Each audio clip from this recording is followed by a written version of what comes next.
Welcome back to the Vandy Sports Podcast. I'm Joey Dwyer, and Mark Byington as the second high school commit of his tenure at Vanderbilt. 6'10" big man Jaden Leverett has committed to Vanderbilt, committed over Colorado, over Oklahoma State, and over New Mexico. That was his Final Four.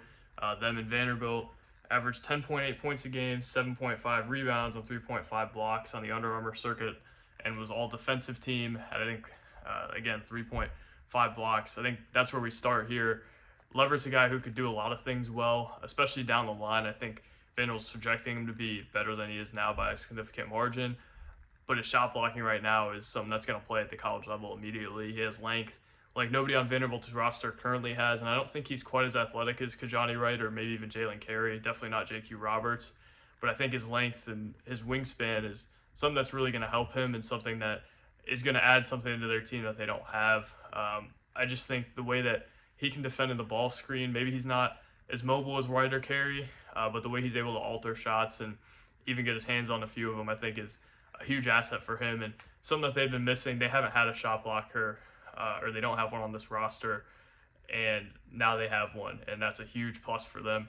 I don't know how much he's going to be able to play early. I think you see a lot of flashes of really good things offensively. I think he's a really good finisher, especially as a byproduct of that length. I think he can throw some nice dunks down. Never going to be like a poster. He's not a freak athlete, but I think you're going to see some athleticism shown, and you're going to see some crafty stuff around the bucket too. I think you see some really nice flashes of nice post moves from him, and that's something that I think is probably going to develop as he gets stronger and grows into his body more down the line. That's probably the thing they're projecting the most, I would guess, is just the way he's able to grow into himself and is able to just be stronger. He doesn't need a huge physical transformation. It's not like he's a twig or anything along those lines, but as he just becomes stronger and more muscular, he's going to be a better player. And I think where that's going to show up is his back to the basket game. I don't think there's going to be a ton of it in Mark Byington's scheme, and I don't know what his passing looks like, but I think those are the two things that, as he gets more time, are going to be something that improves. He's going to be asked to pass a lot in Byington's scheme, I would guess, and I'm assuming they like what they see there. It seems like there is a good feel for the game. There is some semblance of a good IQ in there as well. I think a thing that I project probably better than others is his shooting ability. It seems like a pretty clean stroke from beyond the arc and one that he's confident in taking. I think he could be a real threat out of the pick and roll, and they're not looking for a Zach Edey type big in this scheme, I don't think. I think they're looking at more of a pick and roll type big that can catch it when the point guard penetrates and draws both defenders and he can finish. I would guess he can do that, and then I think he can pop out and make some shots, or at least be enough of a threat from out there to where you have to guard him. And I think that's a huge thing with Jaden Leverett, and something that you're going to continue to see develop moving forward is just his capability on the pick and roll, and his capability as a pick and roll defender. I don't know that he's a guy that can effectively switch or hedge yet at the college level, but I think it's a guy who can do a lot of things out of ball screens just in terms of altering shots. I think the development plan here is probably not going to be that of Jalen Carey at JMU, where he's coming in and he's going to be the 6th or 8th man right away. I think it might take some time for him to be a rotational player, and that's fine. I think in an ideal world next year, Vanderbilt has Jalen Carey and Kajani Wright on the roster already, and maybe they added another transfer big in addition to them for depth purposes. So Leverett, I'm not expecting to be their starting big man next year or anything necessarily close to it, but I do look at him as a guy down the line, especially if they can hold on to him for a couple of years. Somebody who could be a real factor. And I think they believe that Rick Ray's been recruiting him since he's been in Colorado, and I think that's indicative of what their staff thinks of him. I think they're pretty high on him, and I think they're high on their class as a whole. It's not a class that's going to rank super high. They've recruited a lot of highly ranked guys and haven't landed them. They've got these two guys, though.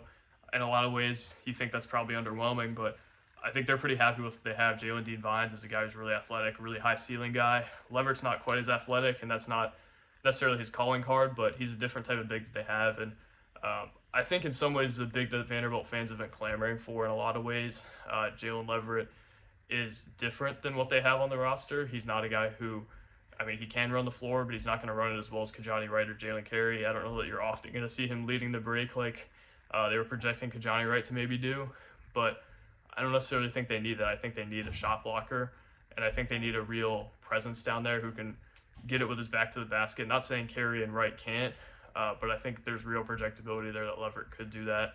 And I think the Power 5 offers are something that show that that's possible. I think teams do believe and what he could do with his back to the basket.